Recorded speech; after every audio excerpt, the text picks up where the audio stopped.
Romans 12 verses 14 to 16. Grace among the lowly, living the mind of Christ in a divided world. The gospel of grace does not merely save souls, it reshapes lives.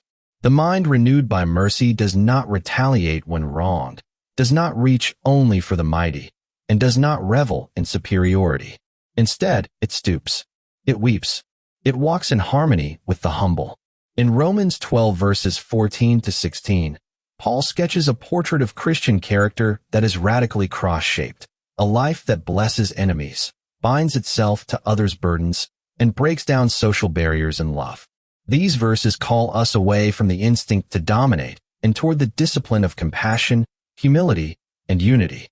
Romans 12 verses 14 to 16 teaches that the renewed mind of the believer must be marked by gracious blessing and hostility, empathetic harmony and fellowship, and humble solidarity with the lowly.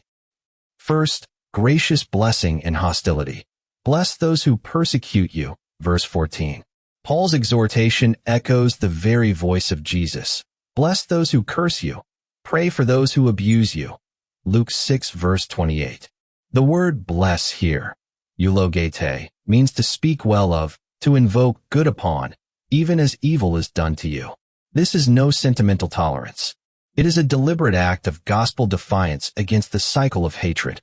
The natural mind repays pain with pain. The transformed mind returns evil with grace. Robert Haldane observed that this command flows not from stoicism, but from the divine example of Christ who, when reviled, did not revile in return. The believer is called not merely to silence in the face of persecution, but to vocal benevolence. Calvin likewise emphasizes the active nature of this command. It is not enough to refrain from vengeance. One must sincerely desire the good of the offender.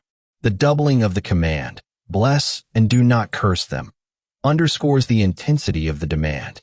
The Christian response must not be half-hearted or mingled with bitterness, but full-throated in seeking another's flourishing. Second, empathetic harmony and fellowship. Rejoice with those who rejoice, weep with those who weep, verse 15.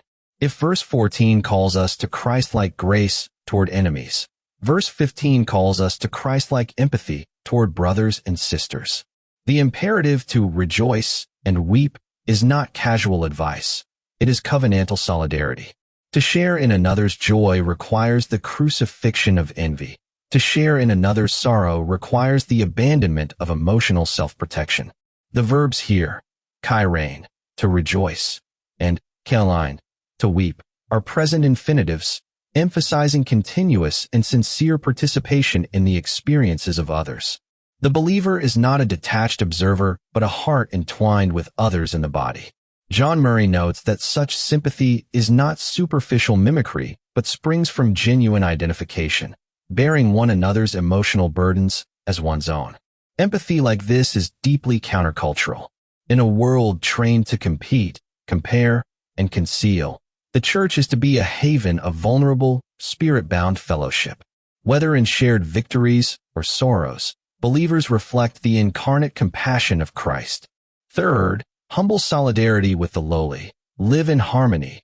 Do not be haughty. Associate with the lowly, verse 16. Verse 16 gathers these threads into a single exhortation, a call to humility that levels the soul. Live in harmony with one another, literally. Think the same toward one another. Tor auto eis allelus fronuntes is not a call for uniformity of opinion, but for unity of disposition. The renewed mind does not elevate self, but embraces shared humility. Do not be haughty, meta hupsela fronuntes, is a warning against the sin of elitism. Calvin cautions that pride creeps in subtly, often cloaked in outward religiosity, but manifests in an aversion to those deemed beneath us. Paul commands the opposite. Associate with the lowly, tois tapenois, soon apagomenoi, be led along with them, drawn into their world without condescension. Some manuscripts render the phrase as, give yourselves to humble tasks, and either reading carries the same force.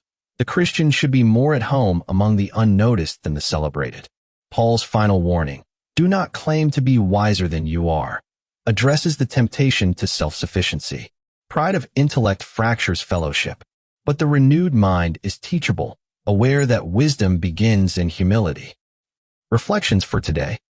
These verses cut against the grain of nearly every instinct our culture praises. In a world that elevates self-defense as strength and emotional detachment as wisdom, Paul calls for something almost unrecognizable, a life that blesses while it bleeds, that stoops while others climb, that feels when numbness is safer. First, consider how you respond when wronged. Not in theory, but in the moment, when you're overlooked at work, misrepresented in conversation, criticized unfairly online. Does your heart burn for vindication? Do your words shift into sarcasm or silence? Paul does not say, endure quietly. He says, bless. Speak mercy. This is not mere behavior modification. It is cruciform transformation.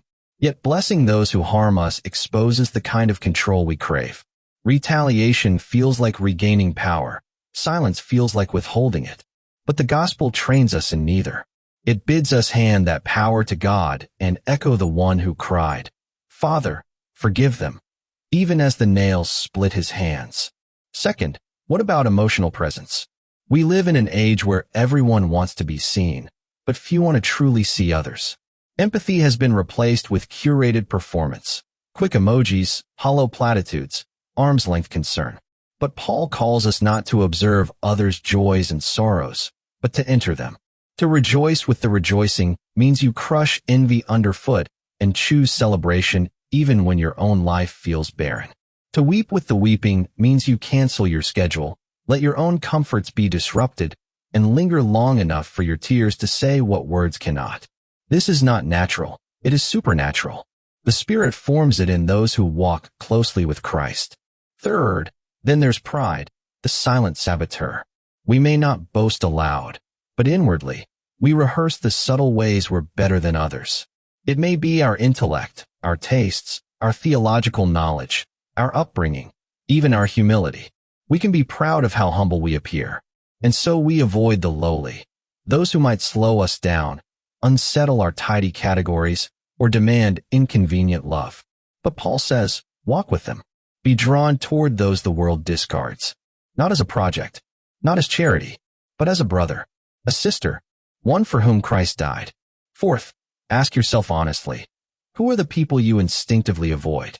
Who are the ones you silently deem unworthy of your time, friendship, or respect? The low-income single mother? The socially awkward brother at church? The one with the accent, the disability, the baggage? The renewed mind doesn't float above others. It kneels, because that's where Christ knelt, washing feet, breaking bread with sinners, associating not with the proud but the poor in spirit. And if the Son of God was not above that, neither are we. Conclusion. Romans 12 verses 14 to 16 calls the believer into the cruciform life, where grace blesses the enemy, where empathy binds the heart to others, and where humility walks shoulder to shoulder with the lowly. This is no mere moralism.